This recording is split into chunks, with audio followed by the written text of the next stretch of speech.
नमस्कार विद्यार्थियों। इस वीडियो में हम पढ़ेंगे वाक्य। वाक्य किसे कहते हैं?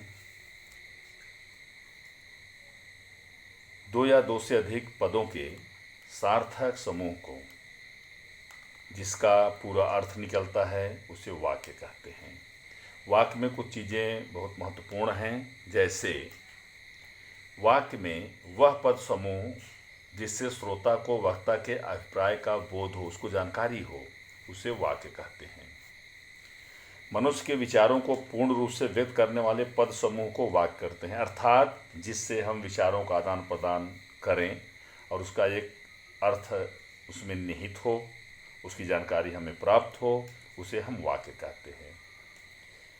इसमें थोड़ी जानकारी और हम लेंगे कि वाक्यांश क्या है। वाक्य का अंश, वाक्य का अंश वाक्य पूर्ण होता है, जैसा कि इसके अर्थ से स्पष्ट होता है कि यह उसका एक अंश है, छोटा सा भाग है, अर्थात शब्दों का ऐसा समूह जिसका एक अर्थ तो निकलता है लेकिन पूरा अर्थ नहीं निकलता, अर्थात वह शब्द समूह जिसका पूरा अर्थ न निकले उसे हम वाक्यांश कहते हैं।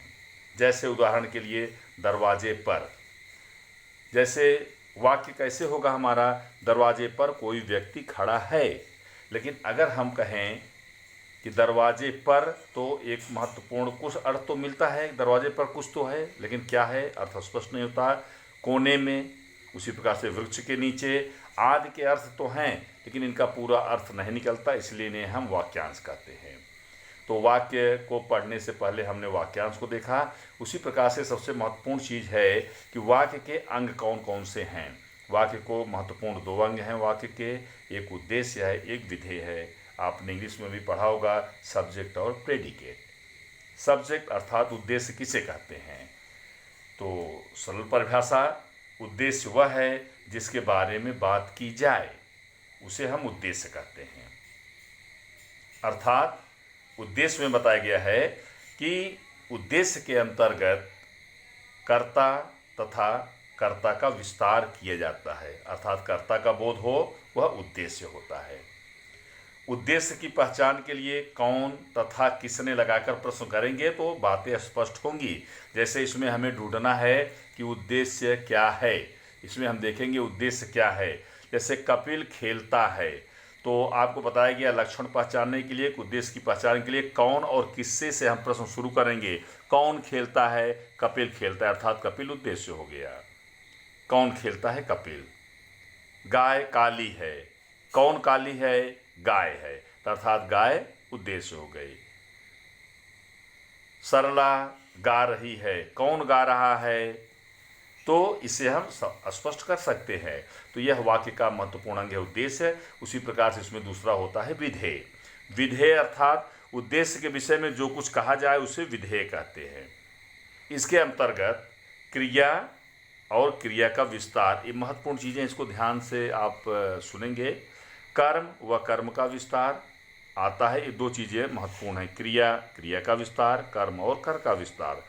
जैसे आपको उपर्युक्त जो उदाहरण दिए गए थे, बताया गया था कपिल खेलता है, अगर उद्देश्य पता करना हो तो कौन खेलता है? कपिल खेलता है।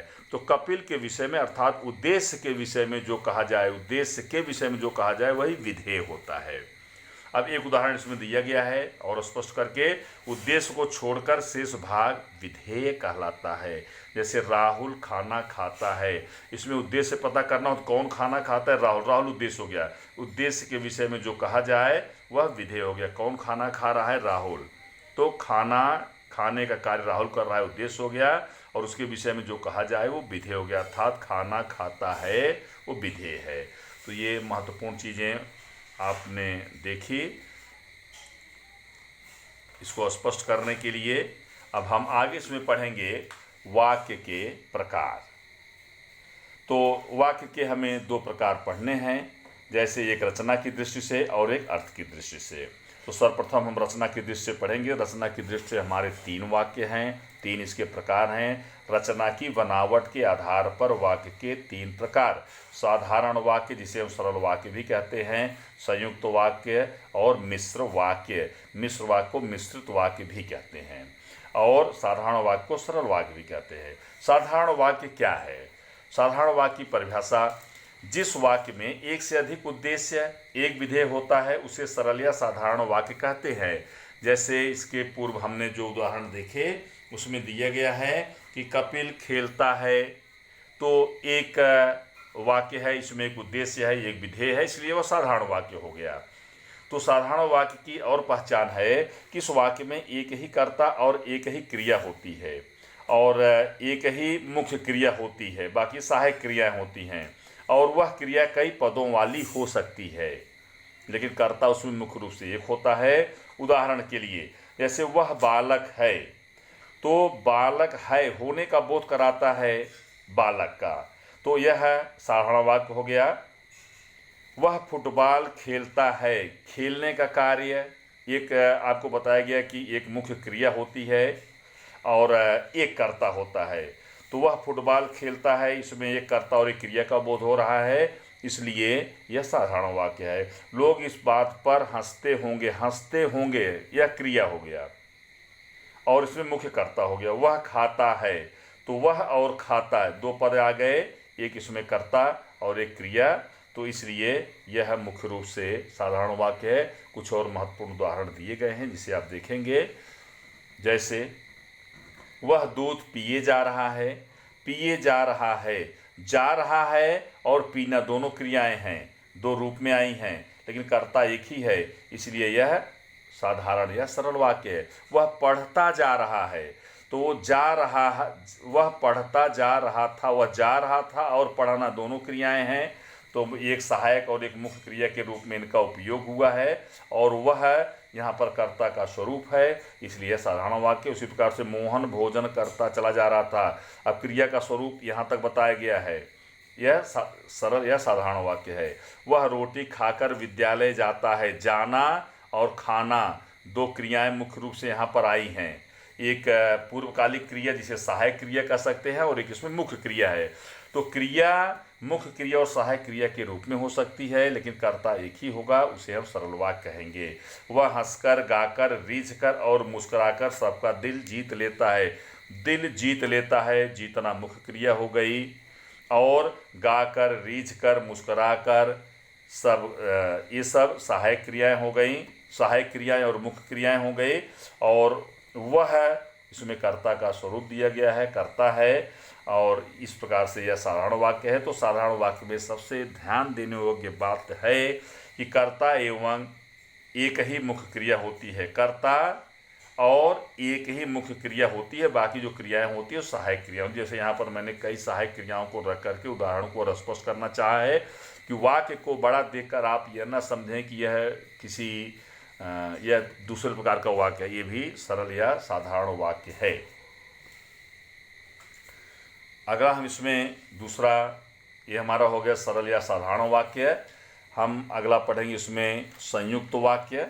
संयुक्त वाक्य क्या है?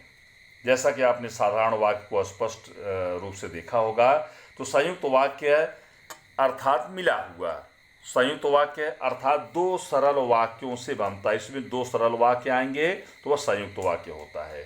और इसके पहचानने की सबसे महत्वपूर्ण जो यहाँ पर लक्षण दिए गए पहचान के, और, एवं, अथवा, तथा, किंतु, फिर भी, नहीं तो, इसलिए, परंतु, लेकिन आदि शब्दों की सहायता से ये जुड़े हुए होते हैं। इनका नाम ही है संयुक्त, अर्थात जुड़े हुए होते हैं। किससे जुड़ते हैं? इन शब्दों के माध्यम से वह जुड़े होते हैं। और इसमें सबसे महत्वपूर्ण जो बात हमें ध्यान देने योग्य है वो यह है कि संयुक्त वाक्य में जो समुच्चय बोधक अव्यय होते हैं उनका उपयोग होता है, जो अर्थात जोड़ने का कार्य करते हैं। तो इसमें आप देखेंगे समुच्चय बोधक में जैसे संयोजक के रूप में, विभाजक के रूप में, विरोध दर्शक, परिणाम बोधक के रूप में इनका उपयोग किया जाता है।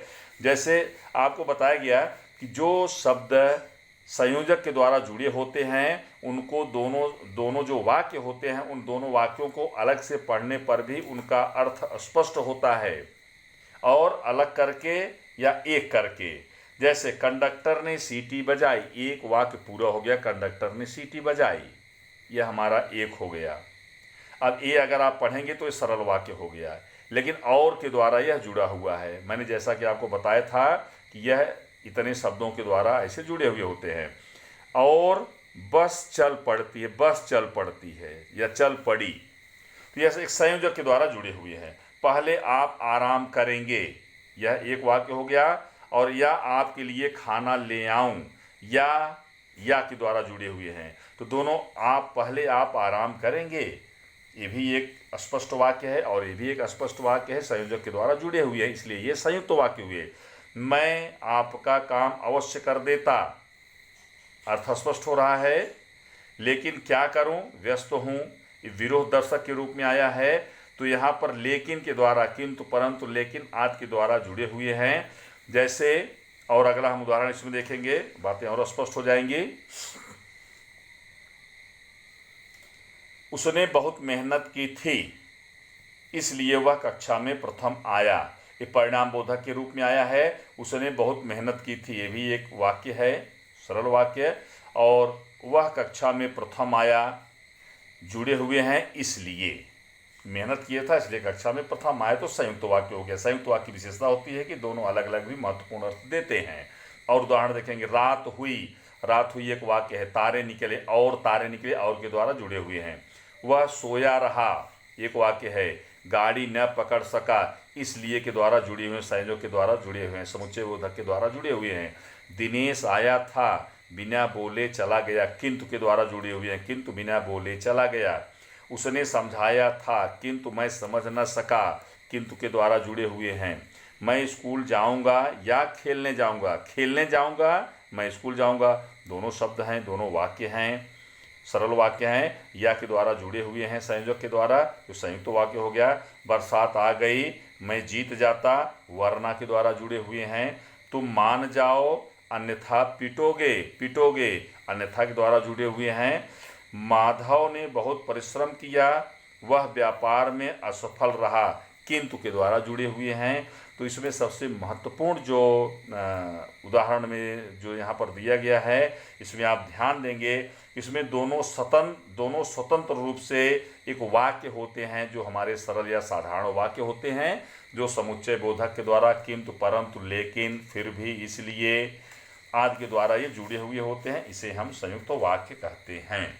अगला और हमारा तीसरा है मिश्र वाक्य। मिश्र वाक्य में, जैसे इसके शब्द के अर्थ से ही स्पष्ट हो रहा है कि मिश्र का अर्थ है मिला हुआ।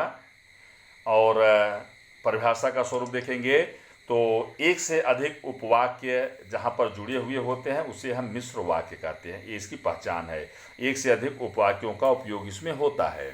दूसरी महत्वपूर्ण पहचान है, एक प्रधान उपवाक्य होता है, अन्य उस पर आश्रित होते हैं। अब ध्यान दीजिए, प्रधान उपवाक्य अपने आप में अलग होकर अर्थ देता है, लेकिन आश्रित उपवाक्य को उससे अगर आप अलग कर देंगे तो यह अर्थ नहीं दे पाता, इसलिए इसे हम मिश्र कहते हैं। इसकी पहचान है, जैसे हमने इसमें पढ़ा कि किंतु, परंतु, लेकिन आदि समुच्चय बोधक अव्यय के द्वारा जुड़े हुए होते हैं। उसी प्रकार से मिश्र वाक्य में भी दो शब्द जो आपस में जुड़ते हैं, उसमें कि, वह, जो, जिसे, उसे, ऐसा, जो, वही, यदि, तो आदि के द्वारा ये जुड़ते हैं। उदाहरण के लिए, मालिक ने कहा कि कल छुट्टी रहेगी। देखिए, कल छुट्टी रहेगी एक स्पष्ट वाक्य है। मालिक ने कहा, ये आश्रित उपवाक्य है कि संयोजक के द्वारा ये आपस में जुड़े हुए हैं। मालिक ने क्या कहा, यदि इस शब्द को हम इस पूरे समूह को अलग कर दें तो अर्थ स्पष्ट नहीं होता। कल छुट्टी रहेगी, स्पष्ट बात है कि कल छुट्टी रहेगी, लेकिन क्यों रहेगी, किस लिए रहेगी, किसने कहा, ये शब्द इसके जुड़ने से होता है। मालिक ने कहा कि कल छुट्टी रहेगी। उसी प्रकार से श्यामलाल जो गली में रहता है, अब श्यामलाल जो गली में रहता है मेरा मित्र है, यह पूर्ण रूप से मिश्र वाक्य हो गया। और यहाँ पर ये आश्रित है और दोनों साथ में जुड़े हुए, जैसा कि आपको बताया गया, एक से अधिक उपवाक्य इसमें जुड़ते हैं, लेकिन दोनों एक साथ रह करके अर्थ स्पष्ट करते हैं। हिरण ही एक ऐसा वन्य पशु है जो कुलाचे भरता है। तो इस प्रकार से मिश्र वाक्य हुआ। जो व्यक्ति स्वावलंबी होते हैं सदा सुखी रहते हैं, वह के द्वारा जुड़े हुए हैं, ये मिश्र वाक्य हुए। तुम वहाँ चले जाओ, जहाँ गाड़ी खड़ी है तुम वहाँ चले जाओ।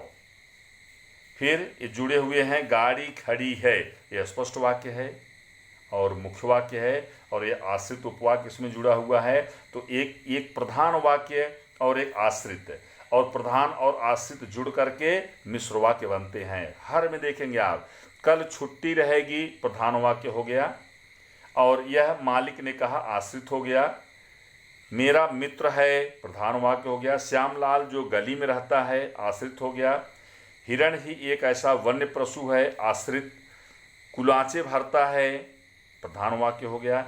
जो स्वावलंबी होते हैं आश्रित हो गया। सदा सुखी रहते हैं प्रधान वाक्य हो गया। उसी प्रकार से जो लोग अच्छी संगत में रहते हैं सदाचारी होते हैं, यह मुख्य वाक्य हो गया, मुख्य वाक्य है, और ये आश्रित है। तो आपने देखा कि वाक्य में हमने वाक्य के प्रकार, उसकी परिभाषा, वाक्यांश क्या है। वाक्यांश को पढ़ते समय हमने उद्देश्य और विधेय पुनः आपको स्मरण दिलाना चाहूँगा कि उद्देश्य जिसके बारे में बात की जाए उसे हम उद्देश्य कहते हैं, और जिसके बारे में जो बात की जाए उसे हम विधेय कहते हैं। आपको उदाहरण दिया गया था, जैसे कपिल खेलता है, तो उद्देश्य की पहचान के लिए मैंने आपको बताया था कि कौन और किसने, ऐसा प्रश्न बना करके हम उद्देश्य की पहचान कर सकते हैं। कौन खेलता है, कपिल खेलता है, तो कपिल उद्देश्य हो गया। कपिल के विषय में क्या कहा गया, खेलता है, वह विधेय हो गया। और उद्देश्य और विधेय दो चीज़ें होती हैं जिससे हमारा एक सरल वाक्य बनता है। पुनः हमने वाक्य के भेद देखे, तो वाक्य के भेद हमारे दो प्रकार से हैं, एक रचना की दृष्टि से, एक अर्थ की दृष्टि से। तो यहाँ पर आपने देखा रचना की दृष्टि से हमारे 3 वाक्य हैं, साधारण वाक्य, संयुक्त वाक्य और मिश्र वाक्य, जिसको हमने स्पष्ट रूप से पढ़ा। और अगले वीडियो में हम पढ़ेंगे वाक्य के भेद में अर्थ की दृष्टि से 8 प्रकार बताए गए हैं, जिसको हम एक्सप्लेन करूँगा। पुनः मैं प्रयास करता हूँ कि हर बार जो व्याकरण में चीज़ें पढ़ाई जाएं, परीक्षा की दृष्टि से हमारे कैसे प्रश्न होंगे, उसका एक प्रकार से ज़रूर यहाँ पर विवेचन किया जाए, उसको आपको बताया जाए। तो परीक्षा उपयोगी प्रश्न हमारे हैं यहाँ पर।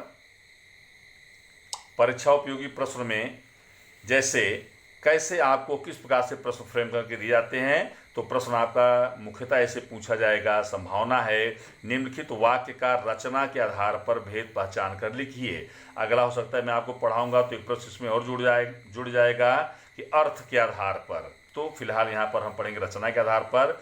जैसा सवेरा होते ही, एक देखिए यहाँ पर उपवाक्य है, पक्षियों के कलरव से वातावरण गूंज उठा, यह मुख्य वाक्य हो गया। तो इसमें हमें पहचान करके केवल उत्तर लिखना होता है, क्या है, तो हम उत्तर लिखेंगे यह साधारण वाक्य है। तो उसी प्रकार से इसमें जैसे पक्षियों के कलरव से वातावरण गूंज उठा, गूंज उठना, यहाँ पर गूंज उठना प्रश्न हमारा है। और कब हुआ, सवेरा होते ही, तो एक उद्देश्य है। सवेरा होते ही क्या हुआ, सवेरे के विषय में कहा गया, ये उद्देश्य हो गया, और उसके विषय में ये विधेय हो गया। तो इस प्रकार से यह साधारण वाक्य है। इसी प्रकार से आपको और प्रश्न दिए जा सकते हैं मिश्र वाक्य में और संयुक्त वाक्य में। धन्यवाद।